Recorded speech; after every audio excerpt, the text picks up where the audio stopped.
Well, welcome back to Home and Backyard, and we're still continuing our garden tour in Wayne County, and we're at garden number 5 on the map, and this is the garden of Barbara. And Barbara I know quite well, an absolute enthusiast, I should say, when it comes to gardens.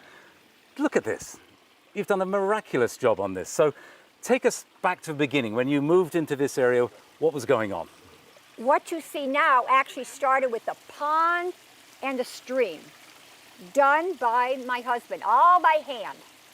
He's not available for hire. Well, let's get that straight right off Right, now. Yeah, he's right. had enough of that. Right, he couldn't do it now, but this was done in 2008. We started in November and worked through snow. But once we had the stream, I planted along the stream. Ground cover, evergreens, and the lay of the land helps. And it sort of talks to me. It seems like the land is here, and I kind of work with the land. And it's good to see things from a distance. So, I try to have things low so we could see them in the distance. But now, what I'm not seeing is mulch. I'm just seeing plants. Well, here, which is really important. Yes, and it helps too when you have plants close together because you do have less weeds, less maintenance. So once this area was planted, we just put in stone paths this way and that way, and it just kept expanding.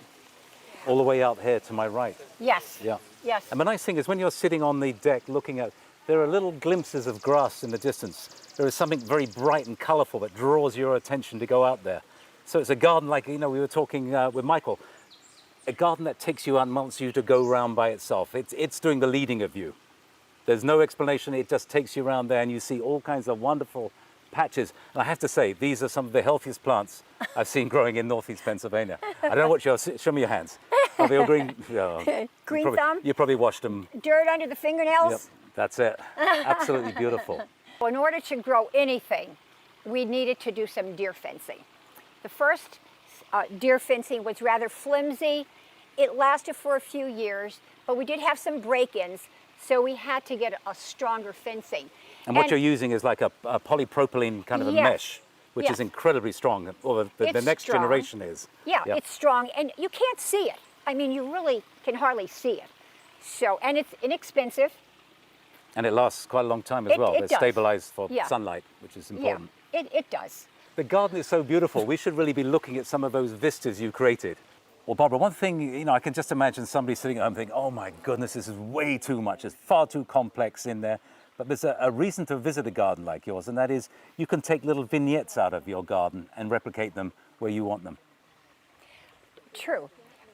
When I lived in Scranton, I had a small city garden. So I had much fewer plants. You can just start with a section. You could do contrasting colors, contrasting shapes of plants, and start small. You can have pots on your deck. It's easy to get started.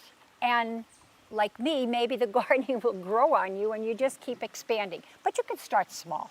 Absolutely. Barbara, thanks ever so much. It's been an absolute pleasure. You're welcome, Paul. Thank you. I enjoyed it. Well, as I say, the tour is on right now.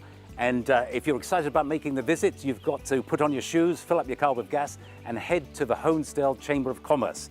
Easy to find because it's right above the Visitors Center.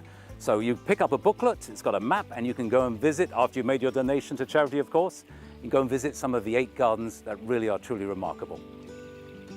We'll see you next time on Home and Backyard.